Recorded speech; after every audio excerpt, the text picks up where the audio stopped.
जायशा ईशा की टीचर को कब से कॉल कर रही थी लेकिन वो रिसीव नहीं कर रही थी। परेशानी में उसने आहिल को कॉल मिलाई। आहिल ऑफिस में बैठा था जब उसका फ़ोन रिंग हुआ। आहिल, ईशा की टीचर मेरी कॉल पिक नहीं कर रही, मुझे बहुत टेंशन लगी हुई है। जायशा परेशानी से बोली।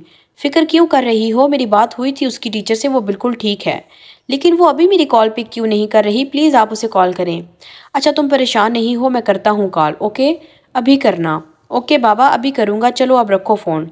जायशा ने कॉल डिस्कनेक्ट की तो आहिल ने ईशा की टीचर का नंबर डायल किया। दूसरी बेल पर कॉल रिसीव की गई।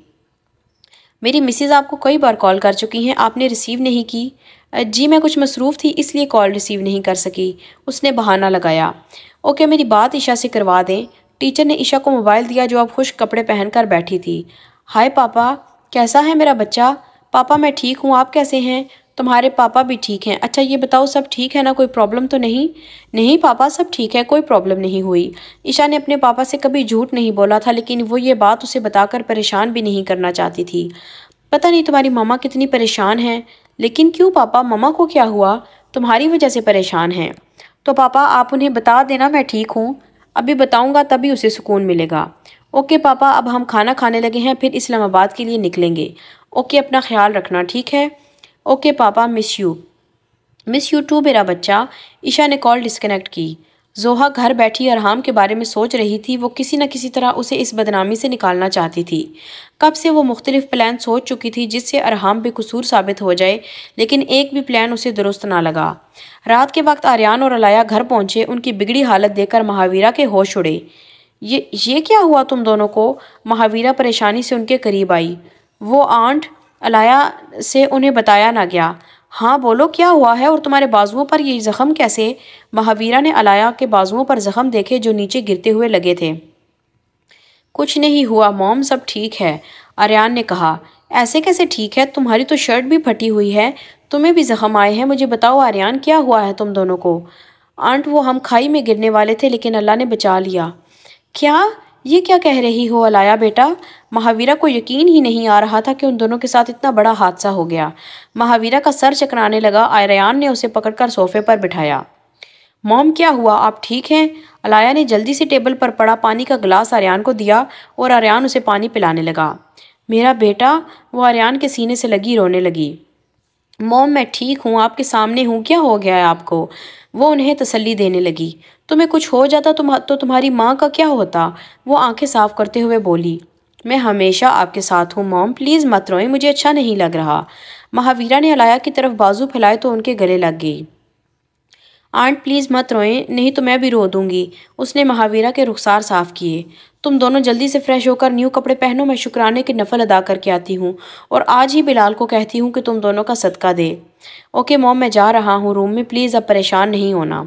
हाँ ठीक है, नहीं होती। अलाया तुम भी फ्रेश हो लो, फिर मिल के डिनर करेंगे। Okay aunt. अलाया और आर्यान अपने अपने कमरे में चले गए। आहिल ईशा को पिक करने के लिए स्टॉप पर खड़ा था। जैसे ही बस रुकी ईशा भागती हुई बाहर निकली। पापा, वो हंसती हुई उससे लिपट गई। चलो अब जल्दी से गाड़ी में बैठो, फिर बहुत सी बातें सुनाना। वो दोनों गाड़ी में बैठे। कैसा ट्रिप गुजरा? आहिल ड्राइव करता हुआ बोला। बहुत अच्छा था पापा, बहुत मज़ा आया। उफ मैं आपको क्या बताऊं, बीच पर नहाने में कितना मज़ा आता है। वो बातों बातों में भूल ही गई कि ये बात आहिल को नहीं बतानी थी। क्या ईशा तुम बीच पर नहाई थी? मुझे पहले ही शक था, इसीलिए तुम्हारी टीचर भी कहा था कि तुम्हें रोकें। ओ पापा, ईशा की जुबान को ब्रेक लगी। अगर तुम्हें कुछ हो जाता तो? पापा कुछ भी नहीं हुआ, मैं ठीक हूँ। उसने डूबने वाली बात मुंह से निकालने से परहेज किया। बाप हूँ तुम्हारा, कैसे फिक्र नहीं होगी? अब ये बात अपनी मामा को ना बताना, नहीं तो पूरा घर सर पर उठा लेगी। ओके पापा मैं नहीं बताऊंगी। वैसे भी मुझे पता है अगर मामा को मालूम हो गया तो मुझे आइंदा कभी भी ट्रिप पर नहीं जाने देंगी। ट्रिप पर तो मैं भी अब तुम्हें कभी नहीं ट्रिप पर तो तुम अब भी कभी नहीं जाओगी। क्या? आहिल की बात सुनकर ईशा का मुंह खुला। पापा ये आप क्या कह रहे हैं? मतलब अब मज़े ख़त्म? उसे जान के लाले पड़े। मज़े क्यों ख़त्म होंगे? तुम्हें जहाँ भी जाना हुआ मुझे बताना, मैं खुद अपने बच्चे को लेकर जाऊँगा। रियली? थैंक यू पापा। उसकी बात सुनकर उनकी ईशा की सांसें बहाल हुई थीं। फारिस घर पहुंचा तो ईरा लाउंज में बैठी टीवी देख रही थी। उससे मसरूफ देखकर फारिस ने सुख का सांस लिया।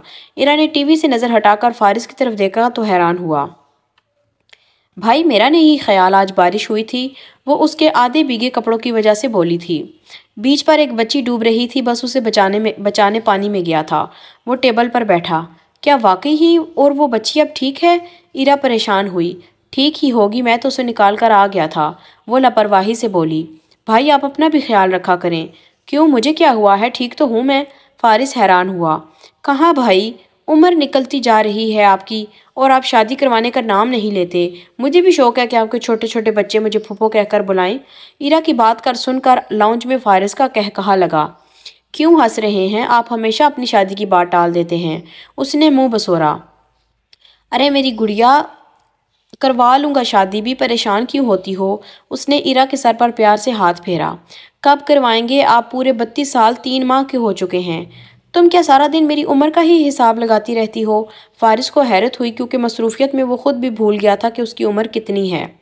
आप बात नहीं बदले, मुझसे प्रॉमिस करें कि आप जल्द शादी करेंगे। अच्छा ना, कर लूँगा। ऐसे नहीं भाई, आप प्रॉमिस करें कि अगर आपकी लाइफ में इस वक्त कोई लड़की है तो आप 1 माह के अंदर अंदर उससे शादी करेंगे। गुड़िया, ऐसी कोई लड़की नहीं है मेरी लाइफ में। अच्छा फिर प्रॉमिस करें, जिस दिन आपको किसी लड़की से प्यार हुआ तो आप उससे 1 माह के अंदर अंदर शादी कर लोगे। इरा की बात सुनकर फारिस ने सर थामा, क्योंकि उसे नहीं लगता था कि उसे कभी प्यार होगा। Okay promise. सच भाई? उसकी आंखें चमक उठी। मैंने पहले कभी अपनी गुड़िया से झूठ बोला है? फारिस ने कहा तो इरा मुस्कुराने लगी। जोहा यूनिवर्सिटी आई तो अरहाम वहीं सीढ़ियों पर बैठा बुक रीड करने में मसरूफ था। उसका दिल तो किया वो उसके पास जाए, उससे बात करे, लेकिन वो जानती थी अरहाम उससे बात नहीं करेगा, इसीलिए खामोशी से आगे बढ़ गई। अरहाम ने अचानक ऊपर देखा तो लीजा ब्लैक पैंट के साथ रेड शर्ट पहने, जो उसके घुटनों तक आती थी, साथ ब्लैक हाई हील पहने आ रही थी। उसके खुले बाल लहराते हुए उसके रुखसानों को चूम रहे थे। मोटी नीली आंखें, जिन्हें देखते ही अरहाम ने फौरन उससे नजर हटाई। उसने जब अरहाम को देखा तो तंजिया मुस्कुराते हुए आगे बढ़ गई। हुमा भी यूनी पहुंच चुकी थी। वो तीनों चेयर्स पर बैठी स्टडी के मुतालिक बातें कर रही थी, लेकिन जोहा बार बार मोबाइल की तरफ देख रही थी। क्या हुआ जोहा, किसी के मैसेज या कॉल का वेट कर रही हो क्या? हुमा ने छेड़ते हुए कहा। नहीं यार, तुम्हें मालूम तो है आई एम प्योर सिंगल, जोहा ने कहा तो हुमा हंसने लगी। तो क्यों देख रही हो बार बार मोबाइल? कहीं जाना है क्या? लीजा बोली। बस ऐसे ही देख रही हूँ। तुम दोनों तो पीछे ही पड़ गई हो। जोहा ने आंखें घुमाई। अच्छा बाबा, नहीं कहते कुछ, अब खुश? हुमा ने कहा और जोहा मुस्कुराने लगी। फर्स्ट लेक्चर का जैसे ही टाइम हुआ वो तीनों उठकर क्लासरूम की तरफ बढ़ी। जैसे ही दरवाजे तक पहुंची जोहा उल्टे कदमों वापस मुड़ी। लीजा और हुमा जब चेयर्स पर बैठी तो उन्होंने देखा कि जोहा उनके साथ नहीं है। हुमा, जोहा कहाँ चली गई? लीजा ने हैरत से पूछा। पता नहीं यार, कुछ खोई खोई लग रही है वो आज। चलो उसे देख कर आते हैं कहाँ गई है। लीजा खड़ी हुई। नहीं, मैम आने वाली है, लेक्चर का टाइम हो गया है, हुमा ने कहा।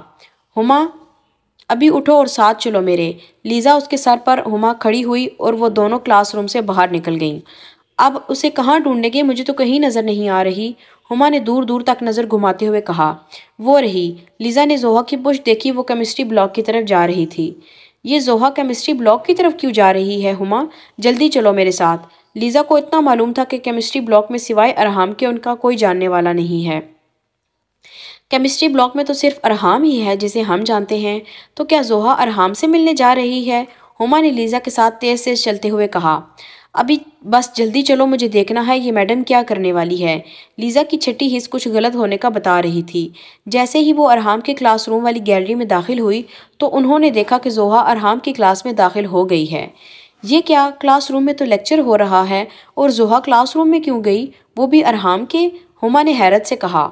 विंडो के पास चलो। लीजा विंडो की तरफ बढ़ी और हुमा भी उसके पीछे चल दी। अब उन्हें क्लास के अंदर वाला तमाम मंजर अच्छे से नजर आ रहा था। सर, मुझे आपसे कुछ बात करनी है। जोहा की आवाज़ सुनकर अरहाम ने अपनी झुकी नज़र उठाकर उसकी तरफ देखा। अब कौन सा हिसाब बाकी रह गया है जिसे पूरा करने अब तुम्हें भेजा गया है? अरहाम ने दिल में कहा। जी कहिए सर, अथर ने कहा।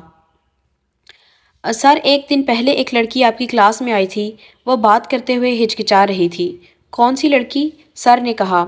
जिसने अरहाम पर मोबाइल चुराने का इल्ज़ाम लगाया था। जोहा की बात सुनकर हैरत से लीजा और हुमा का मुंह खुला। सर ने उसकी तरफ सवालिया नज़रों से देखा। सर, एक्चुअली मैं आपको और पूरी क्लास को ये बताना चाहती हूँ कि अरहाम बेकसूर है और उस दिन अरहाम के साथ जो कुछ भी हुआ वो मैंने करवाया था। वो एक ही बार में कह गई थी। अरहाम को यकीन नहीं आ रहा था। वो उसके लिए सारा इल्ज़ाम अपने सर ले गई, क्योंकि ये कोई छोटी बात नहीं न थी, इसमें रुसवाई थी और और भी इज्जत की और जोहा एक लड़की थी। ओ माय गॉड जोहा, ये क्या कह रही है? बेसाख्ता हुमा के मुंह से निकला। उधर लीजा गुस्से से मुठ्ठियां भींच रही थी। उसे अपनी समात पर यकीन नहीं आ रहा था। जोहा ने ऐसा कैसे कर दिया? उसकी दोस्ती को ठुकरा कर उसने उसे छोड़कर अरहाम के बारे में सोचा। नाम क्या है आपका? सर अथर के चेहरे से गुस्सा साफ तौर पर वाजे हो रहा था। जोहा। पूरा नाम बताएं। जोहा इलियास। अब उसके चेहरे पर थोड़ा डर था जिसे अरहाम वाजे तौर पर महसूस कर सकता था। तो जोहा इलियास, आप जानती हैं आपने किस कदर घटिया हरकत की है? आपने एक शरीफ और निहायत अच्छे इंसान पर ऐसा इल्ज़ाम लगाया कि वो किसी से नज़रें मिलाने के काबिल नहीं रहा। उनके लहजे में गुस्सा वाजे था। जोहा ने अरहाम की तरफ देखा, फिर नज़रें झुका गई। मैं आपको आपकी इस हरकत की वजह से यूनिवर्सिटी से निकलवा सकता हूँ, आपको अंदाज़ा है इस बात का?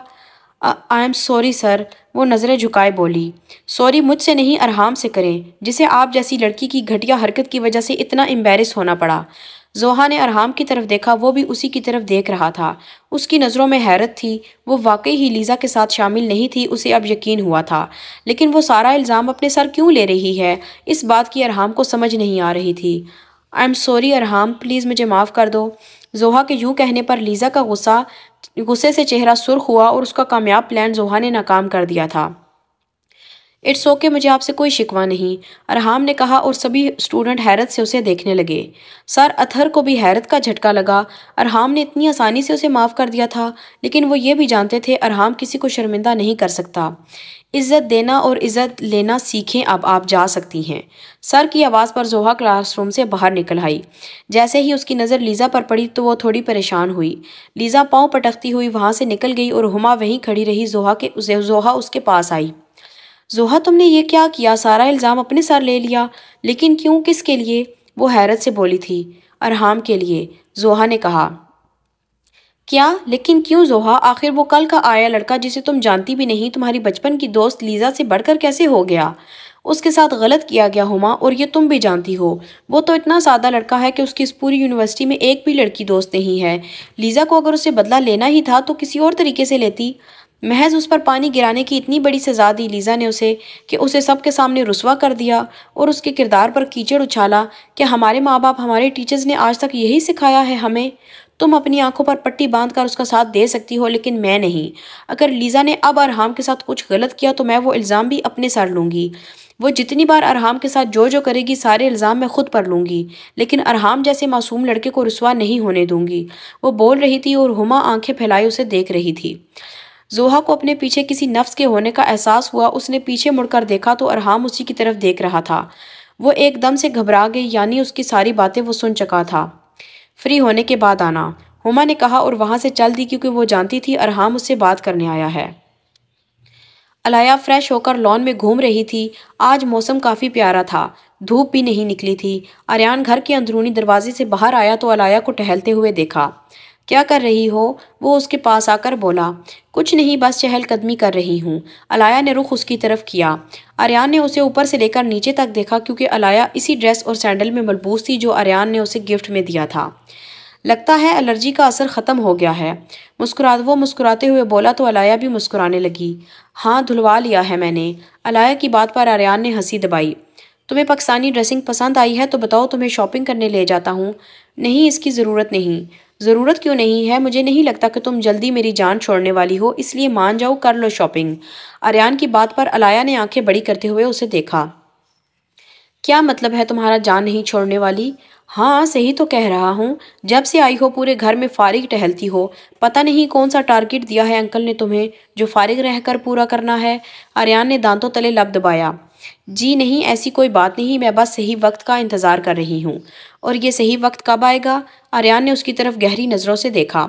तुम्हें बहुत जल्दी है ना मुझे यहाँ से निकालने की? फिक्र मत करो, चली जाऊंगी जल्द ही। वो मुंह बसोरते हुए वहाँ से जाने लगी जब आर्यान ने उसका हाथ पकड़ा। कहीं और का तो नहीं मालूम, फिलहाल तो तुम मेरे साथ शॉपिंग पर जा रही हो। वो उसका हाथ पकड़ता हुआ गाड़ी की तरफ बढ़ा। अरे लेकिन मुझे नहीं जाना, क्या ज़बरदस्ती है? उसका मूड बिल्कुल तो मुकम्मल तौर पर ख़राब हो चुका था।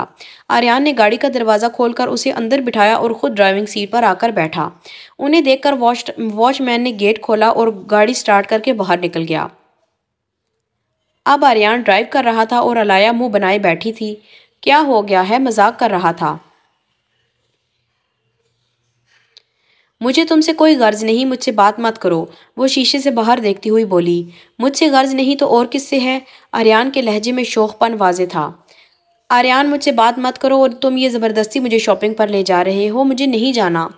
अलाया, तुम मेरे साथ जा रही हो और अपना मूड ठीक करो, वरना वरना क्या कर लोगे? नहीं करती मैं मूड ठीक, उसने आर्यान की बात को काट कर जवाब दिया। आर्यान ने आसपास देखा और एक साइड टर्न लेते हुए जहां से गाड़ियों का गुजर नहीं था, गाड़ी को ब्रेक लगाई। एक मौसम आज बहुत प्यारा हो रहा था, दूसरा घने दरख्त की छांव तले उसने गाड़ी रोकी थी। अलाया ने सवालिया नजरों से उसकी तरफ देखा। वरना बताओ मैं क्या कर लूँगा? आर्यान भी उसी की तरफ देख रहा था। बताओ क्या कर लोगे तुम मेरे साथ जोर जबरदस्ती? वो अभी बोल ही रही थी जब आर्यान ने उसके सर में बालों में हाथ डालकर उसे खुद के करीब किया। अलाया की जुबान को ब्रेक लगी थी, वो आर्यान के बिल्कुल करीब थी, इतना कि वो दोनों एक दूसरे की सांसें खुद पर महसूस कर रहे थे। मेरे साथ शॉपिंग पर चल रही हो या नहीं? आर्यान ने उसके होंठों की तरफ देखते हुए कहा।